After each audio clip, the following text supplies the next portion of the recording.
I've seen a lot of change, been through a lot of pain. Some things are not the same as they were a year ago, but all will be okay. I move on each and every day. The past is where it stays, way back a year ago. I've changed for the better this time. I thought I would never be fine. I strive just to say I'm alright, and for the first time in a long time I'm alright. আসসালামু আলাইকুম viewers, this is সবুজ Sam. আজকে আমি আপনাদের সঙ্গে share করব আমার newly build করা এই পিসিটি সম্পর্কে, যে আমি কী কম্পোনেন্ট দিয়ে এই পিসিটি বিল্ড করেছি। পিসিটি আমি বিল্ড করেছি আমার ইউটিউবের ভিডিও এডিটিং করার জন্য এবং টুকটাক গেমিং করার জন্য। আর এই কম্পোনেন্টসগুলো কি আমার জন্য সুইটেবল নাকি তা আপনারা আমাকে কমেন্টস করে অবশ্যই জানাবেন। আলহামদুলিল্লাহ ভিউয়ার্স, আপনাদের দোয়ায় এখন আমার চ্যানেলে 24,000+ সাবস্ক্রাইবার। সো ভিউয়ার্স, আমি আপনাদের দোয়ায় আরও অনেক দূর এগোতে চাই। তার জন্য আপনাদের যা করতে হবে, যারা আমার চ্যানেলে নতুন তারা অবশ্যই আমার চ্যানেলে একটি সাবস্ক্রাইব করে দিন এবং পাশে থাকা বেল আইকনে একটি চাপ দিয়ে দিন, যাতে আমার সব ধরনের ভিডিও আপনারা খুব সহজেই পেয়ে যান। চলুন দেখে নিই কী কম্পোনেন্ট দিয়ে আমি আমার পিসিটি বিল্ড করেছি।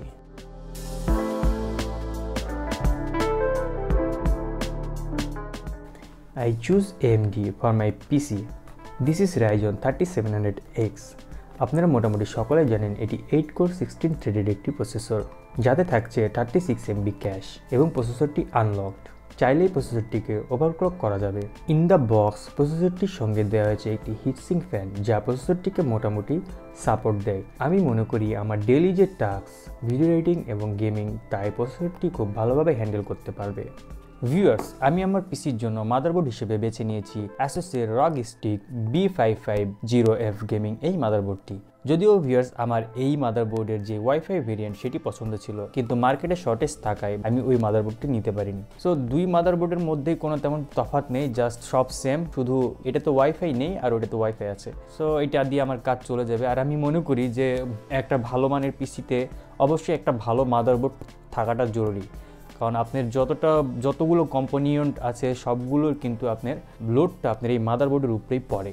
ভিউয়ার্স, এই মাদারবোর্ডে কিছু স্পেশাল ফিচার থাকছে, সেগুলো যেমন dual M.2 heatsink, 14 thermal power stage, bias flashback button, Intel 2.5 GB internet port.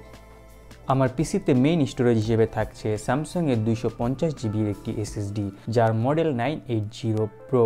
এটি PCIe 4.0 NVMe M.2 SSD, যার read speed up to 7000 Mbps। Viewers, এই SSDতে আমি আমার উইন্ডোজ ইনস্টল করব এবং আমার যে মেইন অ্যাপসগুলো আছে তা এর মধ্যে ইনস্টল করা থাকবে। আর সেকেন্ডারি স্টোরেজ হিসেবে আমি নিয়েছি ওয়েস্টার্ন ডিজিটালের 1 TB Barracuda hard disk drive. Viewers, আমার পিসির জন্য র্যাম হিসেবে আমি নিয়েছি কোর্সার ভেনজেনের 3200 মেগাহার্সের 8 GB করে 2টি র্যাম স্টিক, টোটাল 16 GB। আমি মনে করি আমার এডিটিং এবং ভিডিও গেমের জন্য 16 GB পারফেক্ট এনাফ।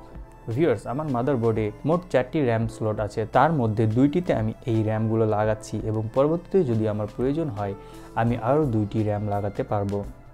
ভিউয়ার্স, আমার পিসির জন্য আমি পাওয়ার সাপ্লাই হিসেবে বেছে নিয়েছি কোরশারের 650 ওয়াট 80+ ব্রঞ্জের একটি পাওয়ার সাপ্লাই, যেটির model CV650 ATX power supply.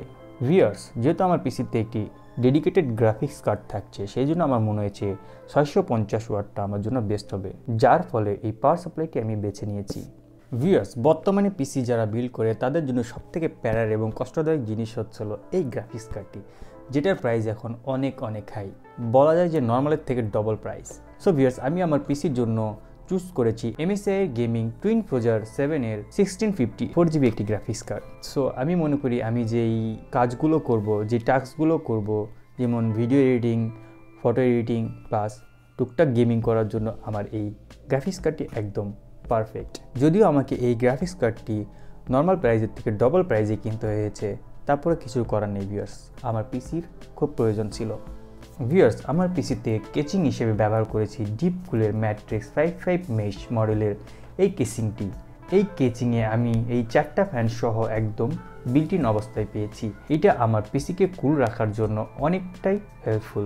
আর আমি অবশ্যই বলবো এরকম 4-5টা ফ্যান যুক্ত কেসিং ব্যবহার করার জন্য, কারণ এতে আপনার পিসি কম্পোনেন্টগুলো অনেকটাই কুলিংয়ে সাপোর্ট পাবে।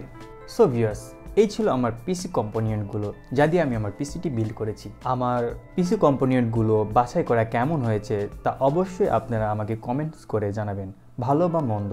আমি অবশ্যই আপনাদের কাছ থেকে ফিডব্যাক আশা করছি। আর আমার ভিডিওটি যদি আপনাদের ভালো লাগে তাহলে অবশ্যই আমার ভিডিওতে একটি লাইক দিবেন। আর আমার চ্যানেলের যেন কোনো ভিডিও আপনাদের মিস না হয়ে যায় সেজন্য অবশ্যই সাবস্ক্রাইব করার পরে পাশে থাকা বেল আইকনটিতে প্রেস করে দিবেন। দেখা হবে নেক্সট কোনো ভিডিওতে। ততক্ষণ ভিউয়ার্স, টাটা।